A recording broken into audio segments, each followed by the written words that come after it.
即係話晒，我都同你個距離都幾遠嘅年紀方面。都係嘅。咁啊，所以咧，有時候我同你傾偈咧，有時候我覺得幾好笑嘅，即係你嗰啲用詞啊，或者你有時都會笑我啲用詞啦，即係你冇聽過。我頭先笑你嗰個用詞，我覺得好潮嘅喎。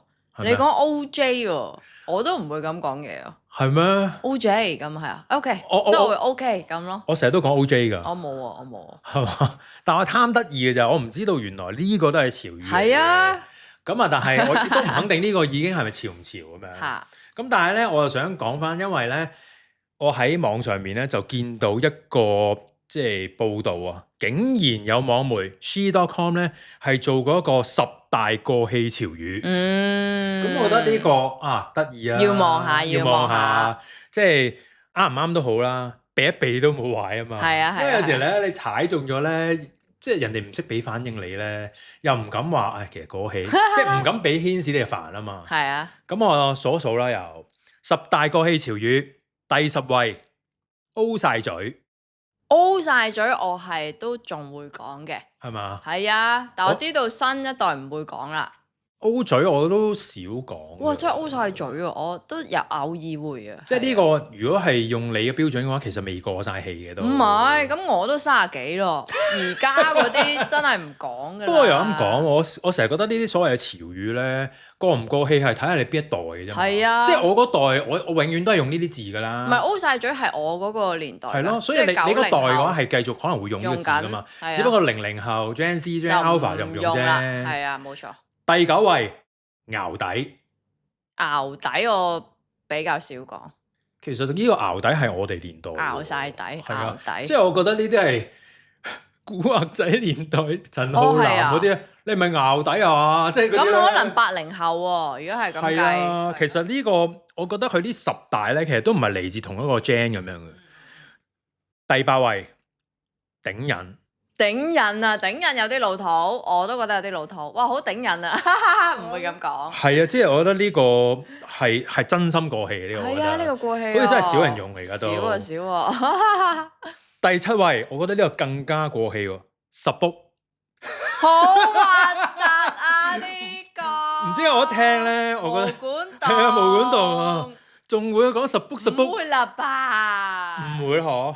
定打字啲人先會，但係講出口真係好尷尬喎。不過當年興呢個字係咪都好少講？係都係打出嚟。係啊，十卜十卜。但係而家打出嚟，我 WhatsApp 好少都唔會啦。係啊，都唔見啦。係咯。第6，揩字。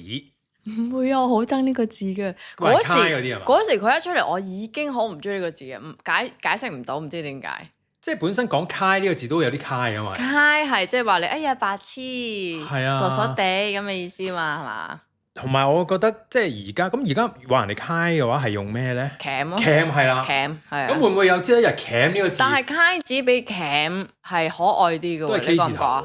係啊，但係可愛啲喎，揩字係有種可愛小蠢蠢咁樣咯，但係 cam 係哇難搞啊呢個人，即係有少少唔同嘅。同埋 cam 呢個字會唔會有朝一日都係會俾人覺得好 cam 㗎？唔係，同埋 cam 呢個字後尾係要賴一個粗口㗎嘛。係咯。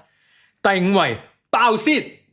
爆泄真係冇人咁講啦，冇人咁講啦，爆泄。但係會唔會因為爆旋陀螺而家興翻咧？會個爆字咧覺得哇我要爆泄啦，我爆旋陀螺爆啊要，會唔會興翻咧？都唔出奇，都唔出奇。第4位去邊度 wet？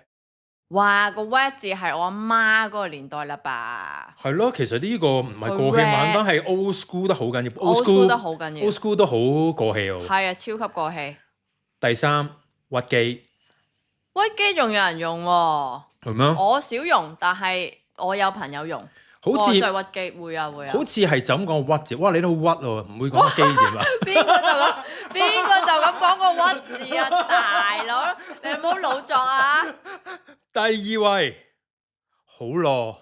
好耐冇啦，但係有啲掛住呢個形容詞，好耐冇啦。即係呢個真係過氣啦，係嘛？呢個過氣，而家好耐會點講啊？即係好瘀啊嘛。哎呀，好樣衰啊咁咯，或者即係唔會再用個好耐，但係亦都冇一個字好似冇乜代替呢個品喎。係咯。入唔係啊，入係再 old school 渣啲咯，入啫係。好啦，第1位好 in。好 in 啊！好 in 啊！好潮咯，而家會講係潮嘛？呢個字係咪已經都係過氣㗎？我諗係啊但係潮語呢個字又唔會過氣喎，但係潮呢個字好似會。 in 啊，好 in 啊，唔會啦，真係唔會啦，好 in。咁所以其實睇下你中咗幾多個啦。頭先10大裡面，其實我諗都起碼都中7個咧，唔能夠再用。 O 晒嘴，我依然會講係係嘛啊，其餘可能都少啲。係啊，少㗎。但係係咯我覺得爆蝕有機會都係有潛力可以興得翻嘅。咁但係咧，我覺得除咗呢10大咧，我自己諗咗一個咧，我想話 hea 呢個字係咪都少人用㗎而家？ hea 我成日都用過，即係未過氣㗎嘛，應該會用吧？係咪咧？係嘛？但係我哋喺自己個世界喎，年輕嗰啲應該唔用咯。咁啊又麻煩。但係如果我叫佢留言咧，佢哋都係同我哋同一個 gen 唔㗎喎。係啊，我驚我哋嘅觀眾冇啲咁年輕㗎，會唔會咧？係咯，就係話佢哋冇咁年輕，佢哋會認同 hea 係用得嘅咁樣，咁我哋死啦。跟住我哋就出去同班 Gen Z 嘅人講話，哇，冇咩 hea 啊！哇，又老餅係咯老餅，點解用超啊？佢哋超下咯。你唔好以為因為有超級啊，唔係啊，超就繼續會即係唔知咧可以用先得㗎。你唔覺得超好似比 hea 潮少少咩？早排咪有個咩超街嘅，哦，係啊，係啊，係啊。咁都有繼續用啦。我諗係咪都未過氣㗎？唉，好驚啊！呢啲用字。咁大家比一比啦，總之。係啊，唉。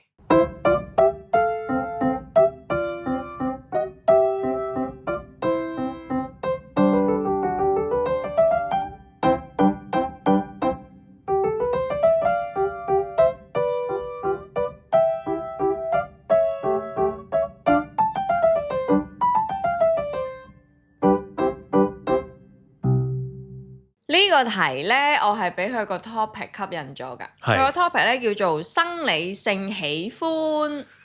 有啲深深地喎，使唔使解釋下？生理性喜歡，我諗一講就知㗎啦。即係譬如咧，望一望你嘅另一半啊，係有啲嘢咧可能其實好難頂，係但係因為佢係另一半而你又愛佢咧，你會突然之間覺得嗰啲嘢，哎呀〜又幾愉悅喎，哎呀，又幾掛住喎，又幾中意喎，咁樣咯。咁有唔同嘅生理性喜歡嘅，大家可以即管去聽下，睇下你中幾多樣。即係有啲人可能未發現嗰個人係你嘅另一半嘅，即係 I mean 未一齊，但係原來你都去接受佢某一啲所謂缺點啦。咁可能呢種都係生理性喜歡嚟嘅。係。好，首先第一個，忍不住咬對方。哇！係啊。邊度有冇講先？冇講㗎，冇特別嘅。即係有啲情侶好中意咬佢手臂嗰啲嚟講。即係唔一定咬嘅，即係或者去打佢一下啊，或者咬啊，即係你唔會嘅咩？咬喎。咬啊！痛喎。係啊，咁你唔會出盡力嘅，即係你係啊，你唔會，即係你唔會喪屍咁樣㗎嘛。即係呢個係貪佢嗰個肌膚之親啊？定係咩啊？冇咁 sexual 嘅，純粹你有時可能你見到佢個面珠燈少少啊，你有時可能見到佢面珠燈肥肥地，或者個手臂，或者唔知邊度嗰嚿肉好似好大嚿，咁你想哎呀咬一咬先咁樣咯。OK。咁就係呢個係第一點，就係生理性喜歡，就係忍唔住咬對方，係咁樣咯。OK，第二點，很喜歡對方的氣味。嗱，氣味咧係不至於呢個香喎。即係臭你都會掛住喎，係咩意思咧？臭都掛住，係啊，即係譬如有陣時可能啲男仔或者女仔做完運動咁嗰陣汗味，其實可能唔係屬於好聞嘅，但係你會有時會掛住佢嗰陣汗味咯。我就係老婆嘅香水咯，即係佢用特定嘅香水。係啊係啊。咁但係咧，點解我話會即係有啲掛住咧，係因為通常大家出門口時間唔係好同噶嘛，咁你噴香水都係出門口嗰下噶啦，咁所以咧其實我平時咧唔係成日聞到嘅，即係你過完一日之後，其實個香水嘅味道散咗好多噶嘛。係啊，但係唯獨是有個場合咧，我一定係會聞得好濃烈、好清楚嘅，就一齊去旅行啊。哦，即係大家一齊出酒店房門咧，佢就會噴一噴咁樣，跟住我就會聞到好係啦，好香好清楚啦。咁所以咧，我每次咧，如果我突然間聞到呢陣味咧，我就會回憶翻起大家去旅行嗰個感覺，係啊，我就覺得好開心。哦，呢個都係氣味令到你勾翻起一啲好感嘅回憶咯。正啊！係啊，但係若然我哋要 focus 呢個咧，佢係生理性，即係佢本身佢嘅體味啊。哦，即係香水都唔得。香水就唔計啦，係佢身體發出嚟嘅。哇！即係有時有啲比較怪少少嘅，我又唔想講怪癖啦，有少少怪呢個習慣，直頭中意聞佢胳肋底啊！哇！係啊，真係㗎，唔係講笑。嗱，你呢啲潔癖類嘅人咧，一定唔會做呢啲動作。接受唔到啊！係啦，你會接受唔到。接受唔到。但係有啲人咩？你接受到咩？唔係，我唔會特登去聞，但係我亦都唔會覺得嘔心啦。 OK，我唔覺得嘔心，但係你應該覺得嘔心係咪啊？因為我係對氣味咧唔係同你嗰種唔同嘅。哈哈哈阿妹，我希望你明白。我即係我希望突然間你搬我個名，阿妹，即係呢個好緊要。即係要講清楚。係。你聞嘅氣味咧，我聞咧，我係放大10倍嘅，因為我敏感程度，我咪講我高敏噶嘛。係啊，我聲音又係放大10倍，即係你聽到啲樓上成日喺度推下嗰啲碌嗰啲聲咧，你好似咁聽，唔係好大聲啫，我係放大10倍嘅。其實你喺香港真係唔太適合住，係嘛香港咁臭。係啊，所以我放大10倍，你仲頭先話聞個旮旯底，我係放大10倍旮旯底味喎，點樣投入啊？但係當你喜歡對方咧，嗰個味道係可能吸引你嘅，可以有解説嘅，佢有啲補足嘅。係咁佢解説個地方咧就係話咧基因高度互補啊。即係本身你啲 genes 裏邊其實可能係會尋求呢一種嘅香氣嘅，或者體味嘅，係會互相吸引嘅。咁所以天生對對方係啦，天生對對方嗰個氣味係比較敏感同埋會俾佢吸引咗咯。係啦，嗱呢個所以呢個係唔係感覺咁簡單啦，係生理上面嘅需要添。係啊，即係會互吸嘅咁樣咯。OK，第三個喺對方旁邊特別好瞓。哦，你會唔會啊？呢個可能係會嘅，係啊，會嘅，有份安穩嘅感覺。Exactly 就係呢個字啦，就會有種安心嘅感覺。嗱，點解我咁講咧？我係一個反正嘅方法嚟嘅，即係佢瞓喺我隔離咧，我冇乜嘢嘅。但係有時候佢去咗公幹啦，即係有幾晚唔喺度嘅話咧，我就覺得硬係爭咁啲。咁所以咧，呢個反正翻咧，就即係我其實係覺得佢喺度嘅時候咧，安心。因為咧，若然要用科學嚟解説嘅話咧，就係話，如果你瞓喺你喜歡嘅人旁邊咧，你個大腦咧會分泌一啲放鬆激素，就令你個安全感大增。係啦，咁呢個都理解啊，我理解啊。OK，跟住第四個，冇意識模仿對方，即係無啦啦學咗佢講嘢嗰啲。係啊，無論説話方式啊、動作啊，你會有一種好似突然之間講咗嗰句説話，點解咁似我男朋友或者咁似我女朋友講嘅嗰個語氣嘅咁樣咯？唔好話女朋友、男朋友或者老婆啦，我同你做節目耐咗，我都有時會學咗你講嘅嘢啦。你唔會吧？我啲咁浮誇。你唔會吧？我會。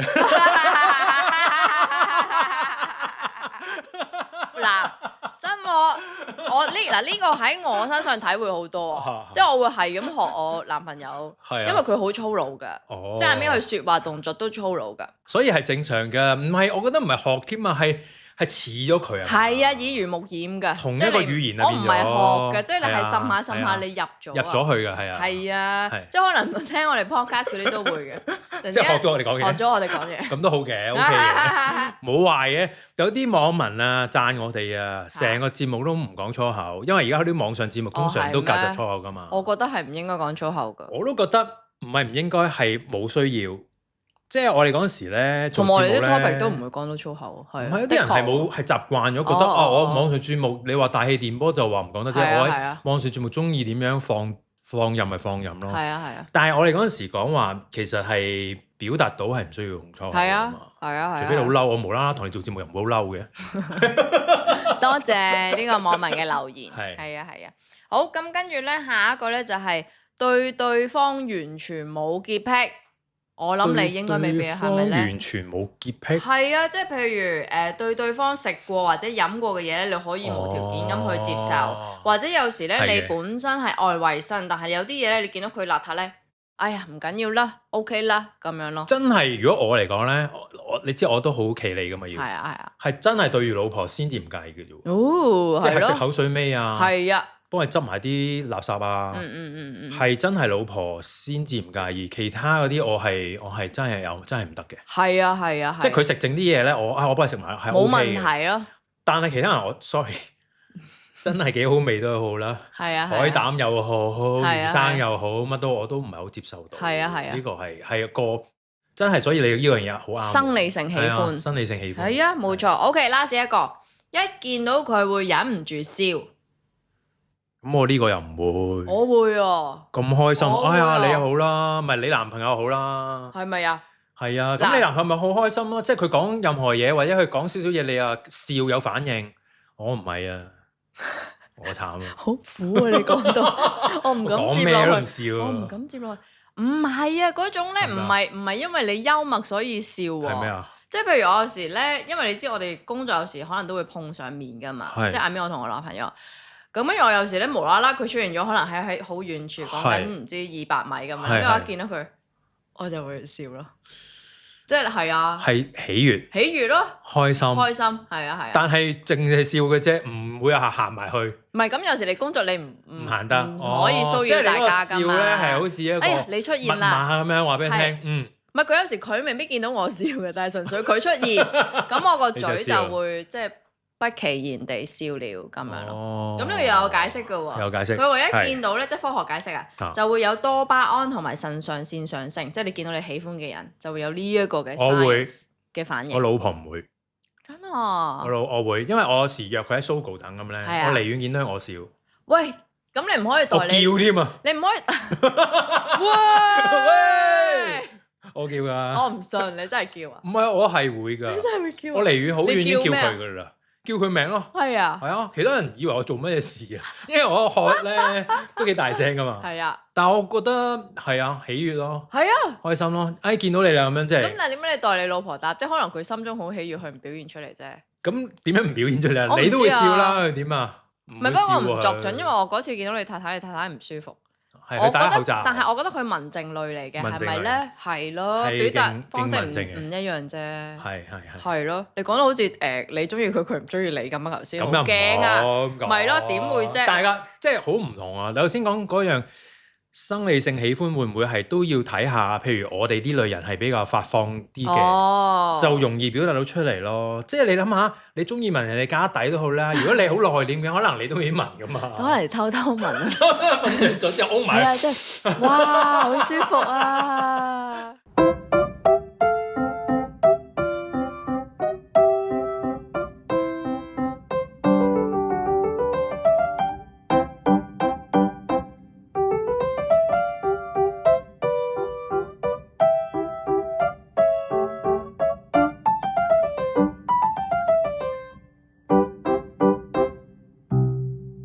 即係無論做 office 工或者係做呢行啊，你幕前都好啦，總會有啲提攜後輩嘅人㗎啦，係咪？哦，呀！咁所以我又想講下啦，因為咧其實我覺得呢樣嘢都幾需要嘅，尤其是喺個商業社會咧，提攜後輩咧，除咗即係令到一啲後輩有發揮嘅機會之外咧，其實都係個接棒嘅一個好重要嘅過程嚟。即係如果你冇提攜個後輩咧，其實你間公司咧，係唔知俾邊個接棒喎？係啊。咁所以我覺得呢樣嘢都值得講下，因為咧我發現咧，即係我回想翻咧，一個提攜後輩嘅人咧，我見過啦，或者自己有時候都要幫下啲留意下嗰啲下屬啊咁樣，都會發現提攜後輩嘅人咧有啲特質。咁啊睇下你有冇遇過一啲提攜後輩嘅人都係類似呢啲啦。好啊。第一樣嘢咧就係嗰個人咧一定要有廣闊嘅胸襟同埋自信。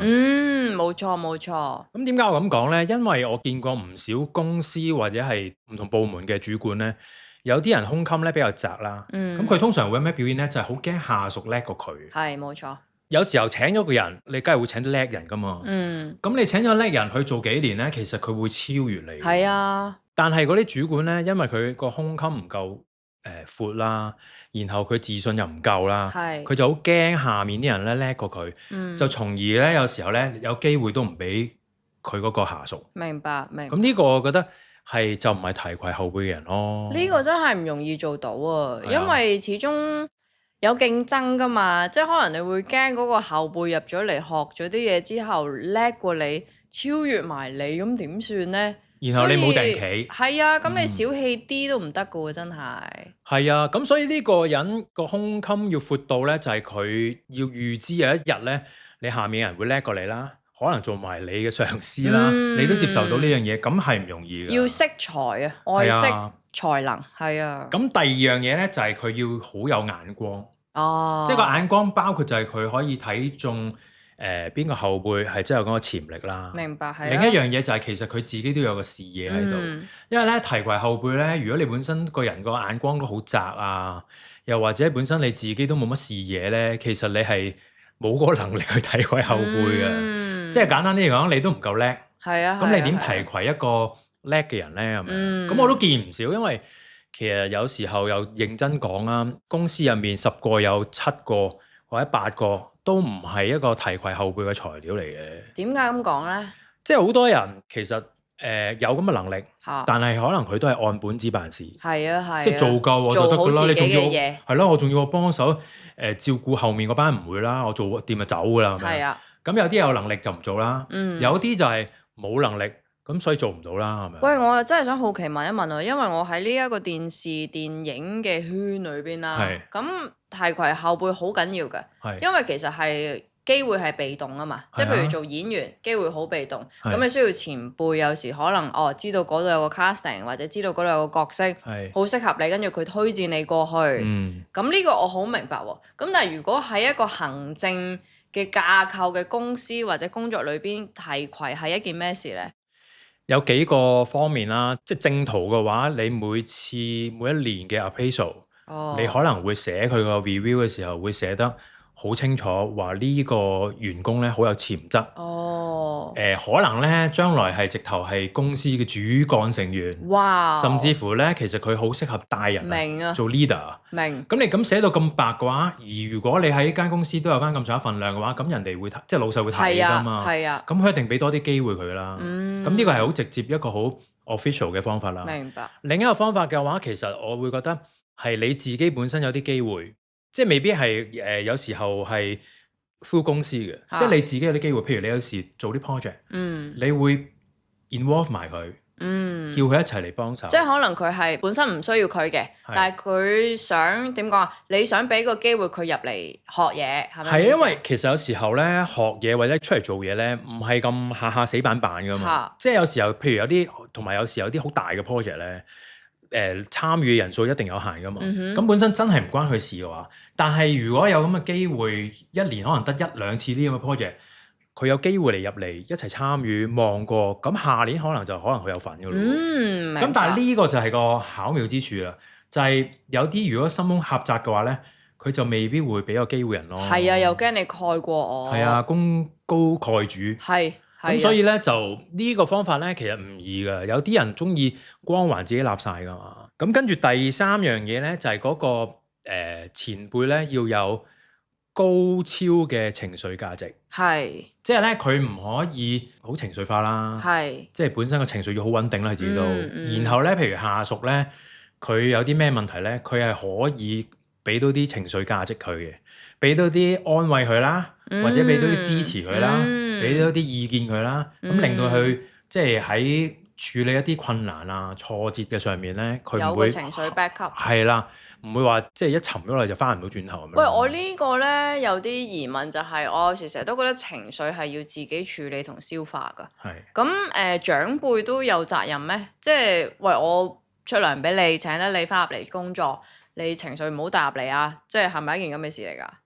我覺得睇下嗰個人佢係做咗幾耐咯，因為有啲人有潛質咧，但係佢始終好新啊嘛。咁其實佢有啲嘢咧，佢真係未見過咧，有咁嘅情況發生咧，佢真係會亂噶嘛。咁而你有個高嘅情緒價值，咁你就可以可以定海神針咁樣。明啊，明。即係你就可以幫到佢處理咗。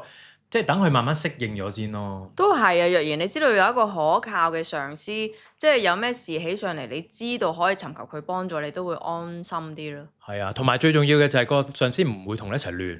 係啊，因為呢個世界有啲上司仲亂過你噶嘛。係啊，係啊，係。咁佢就唔能夠提高嘅情緒價值俾呢個下屬咧，其實就提攜唔到後輩嘅。頭先你講情緒價值，我以為你想講即係譬如你提攜咗嗰個人之後，佢有冇知恩圖報嗰啲？唔係，我以為係咁嘅意思。咁呢個我又覺得你唔好喺個 list 冇係啦，但係我覺得都緊要啊，真係唔好求啊，係啊係啊。即係你預咗佢唔會回報先。係啊，當然啦。因為其實佢大個咗就去個世界，飛下啦，佢有佢世界㗎啦，唔關你事㗎啦。啱啊啱啊。即係你幫過就算㗎啦。最後一個啦，就係咧，你本身要有一個即係同佢溝通嘅時候咧，俾到個指引佢，但唔係俾答案佢。嚇。因為咧，有好多人咧心急咧，會一夜俾個答案咧。係啊，佢就學習唔到噶啦。佢就係啦，佢照做你嘅嘢。係啊，同埋下次唔識做咯。俾指引咧都唔易，原來。即係咧，你要忍手唔講答案，淨係俾指引佢。然之後其實如果佢第一下 get 唔到，都係會撞板嘅話，其實你係即係都唔易做嘅呢樣嘢。喂，非常同意。我想講名少少。最近我做咗個讀劇啊嘛，咁係潘燦良先生做導演嘅。我覺得佢做呢樣嘢就係做得非常叻。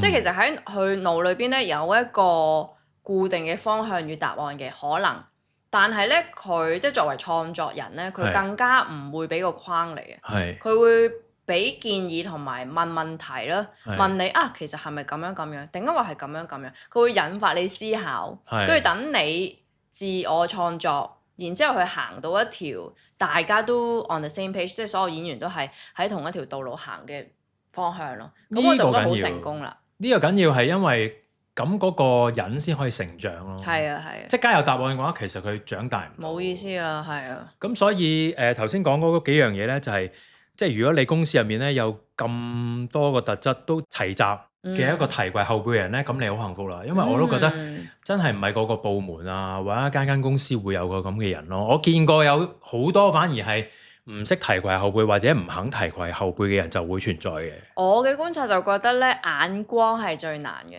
係咪啊？即係有啲長輩或者有啲上司，佢以為自己有眼光，但係其實可能佢睇漏咗，或者因為嗰個下屬識擦鞋，所以你見到佢。呢個好似係最難做到。同埋呢個眼光係天生啊嘛，即係頭先講咧，其餘嗰啲即就算你上司，即係嗰啲自信啊或者情緒嘅價值啊，可能都透過佢嘅歷練都可以訓練到翻嚟。但係眼光呢樣嘢咧，你好難訓練，你有就有，冇就冇啦。同意。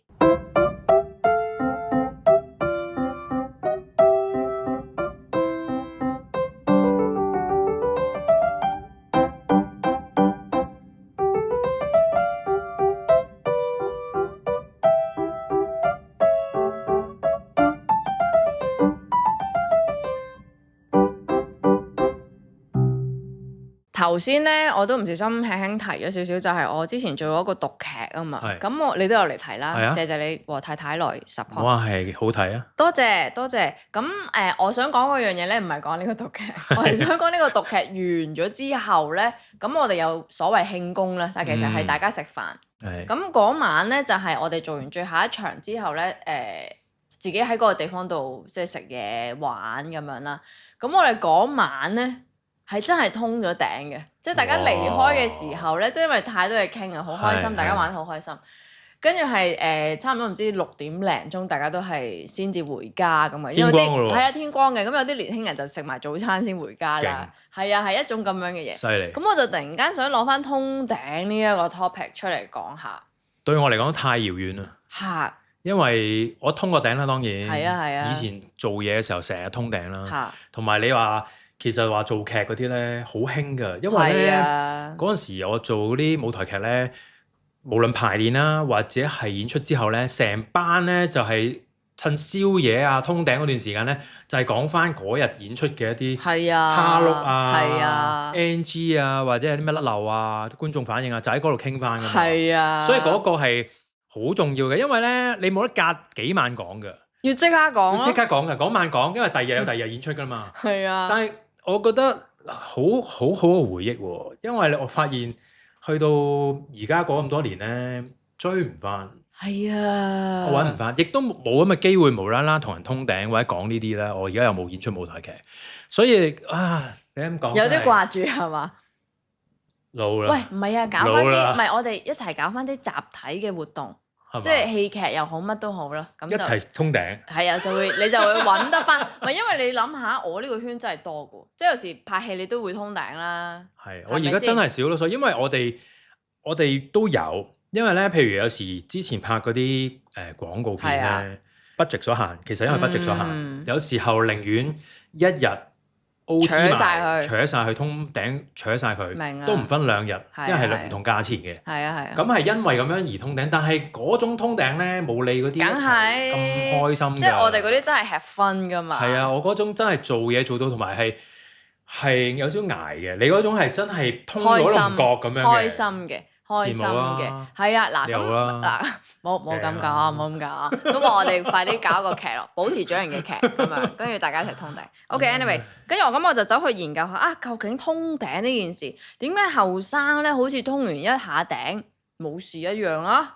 但係咧點解而家即係我30幾歲啦，好似真係追唔翻㗎，即係瞓幾多都攰啊！瞓幾多都唔得啊！係啊，真係喎。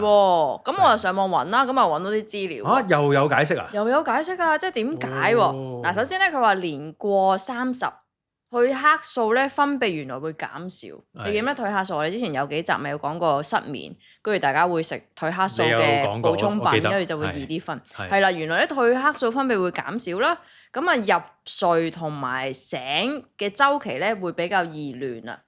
咁所以咧，逢親凌晨2點到5點咧，係最容易瞓唔着同埋精神差。哎呀！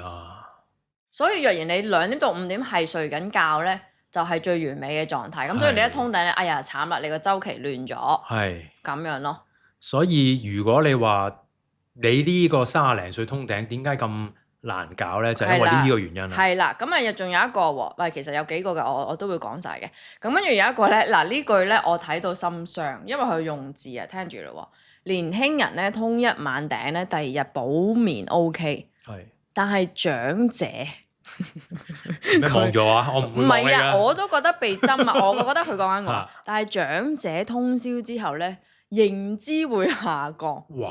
反應會遲鈍，可以持續2至3日喎，仲要大腦個老化嘅加速可以1至2年。呢個我好覺喎，因為我試過即係唔多啦，但係譬如你拍嘢通完一晚頂啦，係啊，係第二日咧個人咧係真係好似精神散亂啊，好似集中唔到咁。係啊，呆地咁㗎。係，但係瞓翻㗎咯喎，即係瞓翻足。係啊，係啊，都係會呆地㗎。佢話真係會持續2至3日㗎呢個狀態。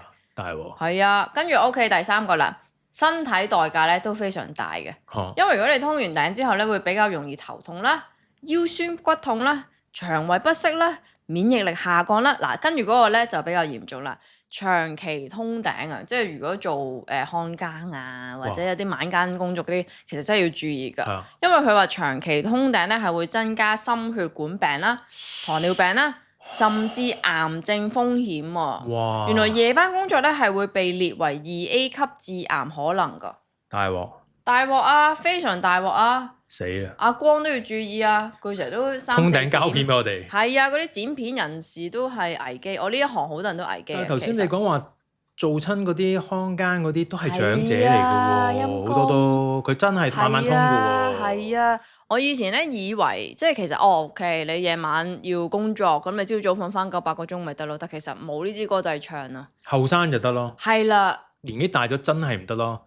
同埋你頭先就算我唔聽你講嗰啲解釋咧，其實你自己 feel 到喎。即係你係真係瞓極咧，都仲係腰酸背痛同埋個集中唔到精神嗰樣嘢係真嘅。係啊。然後就係我就可以揀話唔通啫。頭先你講話嗰啲看更啊，或者阿光啊啲揾食嗰啲。係啊，揾食啊。搞唔掂㗎嘛。咪同埋咧即係以前諗得太天真啦。